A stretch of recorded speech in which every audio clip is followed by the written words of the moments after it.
Hello welcome to Aruna farm. ಇವತ್ತು borewell recharge ಹೇಗೆ ಮಾಡೋದಂತ ನೋಡೋಣ ಬನ್ನಿ ಸ್ನೇಹಿತರೆ.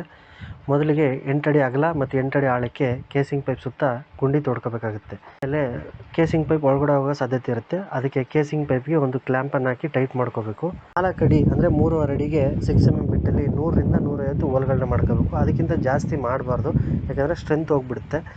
ಮೊದಲಿಗೆ ನೈಲಾನ್ ಮೆಶ್, ಅಕ್ವಾ ಮೆಶ್ ಹಾಗೆ ಸ್ಯಾಂಡ್ ಫಿಲ್ಟರ್ ಅಂತ 3 ಮೆಶ್ ಬರುತ್ತೆ. ಅದನ್ನು ಕೇಸಿಂಗ್ ಪೈಪ್ಗೆ ಸುತ್ತಬೇಕು, ಆ ಹೋಲ್ ಸುತ್ತ, ಯಾಕಂದರೆ ಮಣ್ಣುಗಳು ಒಳಗಡೆ ಹೋಗ್ಬಾರ್ದು ಅಂತ. ಸುತ್ತಿದ ನಂತರ ಅದನ್ನು ಟೈಟಾಗಿ ಕಟ್ಟಿ 2 ಲೋಡು ದಪ್ಪ ಬೋರ್ಡ್ರಸ್ ಮತ್ತು 2 ಲೋಡು ಸಣ್ಣ ಬೋರ್ಡ್ರಸ್ನ ಆ ಗುಂಡಿಗೆ ಫಿಲ್ ಮಾಡಬೇಕು.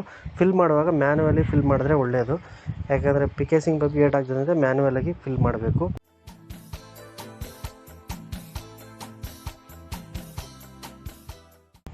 ಅದಾದಮೇಲೆ ದಪ್ಪ ಚೆಲ್ಲಿ ಒಂದು ಲೋಡ್ ಹಾಕಬೇಕು. ಅದಾದಮೇಲೆ ಹೈ ಡೆಫಿನಿಷನ್ ಮೆಸ್ ಅಂತ ಬರುತ್ತೆ, ಅದನ್ನು ಹಾಕಿ ಅದಾದಮೇಲೆ ಒಂದು ಲೋಡು ಸಣ್ಣ ಜಲ್ಲಿನೇ ಹಾಕ್ಬೇಕು. ಅದು ಹಾಕೋದ್ರಿಂದ ಈ ಗೆದ್ದಲು ಯಾವುದೇ ಸಮಸ್ಯೆ ಬರಲ್ಲ, ಗೆದ್ದಲು ಹಿಡಿಯಲ್ಲ.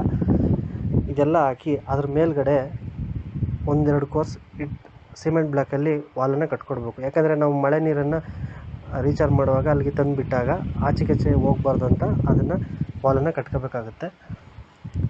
ಮತ್ತು ಇದಕ್ಕೆ ಮಳೆ ನೀರನ್ನು ಹೋಗೋಕ್ಕೆ ಕಾಲುವೆ ಮಾಡಿ ಅದರೊಳಗಡೆ ಬಿಟ್ಟರೆ ಬೋರ್ವೆಲ್ ರೀಚಾರ್ಜ್ ಆಗುತ್ತೆ ಸ್ನೇಹಿತರೆ.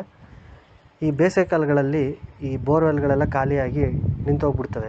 ಈ ಮಳೆಗಾಲ ಬಂದಾಗ ನೀರನ್ನ ವೇಸ್ಟ್ ಮಾಡದೆ ಬೋರ್ವೆಲ್ನ ರೀಚಾರ್ಜ್ ಮಾಡ್ಕೊಂಡ್ರೆ ಅದರಿಂದ ನಾವು ಬೇಸಿಗೆ ಕಾಲದಲ್ಲಿ ಸ್ವಲ್ಪ ಉಪಯೋಗಿಸ್ಕೋಬೋದು. ನೀರನ್ನು ಬೋರ್ವೆಲ್ಲಿ ಖಾಲಿ ಮಾಡ್ತಾ ಹೋದರೆ ಸೋರ್ಸು ಕಡಿಮೆ ಆಗೋ ಚಾನ್ಸ್ ಇರುತ್ತೆ. ಅದರಿಂದ ನಾವು ಮಳೆಗಾಲದಲ್ಲಿ ಸ್ವಲ್ಪ ರೀಚಾರ್ಜ್ ಮಾಡ್ಕೊಂಡ್ರೆ ಬೇಸಿಗೆ ಕಾಲದಲ್ಲಿ ಅದನ್ನು ಉಪಯೋಗಿಸ್ಬೋದು.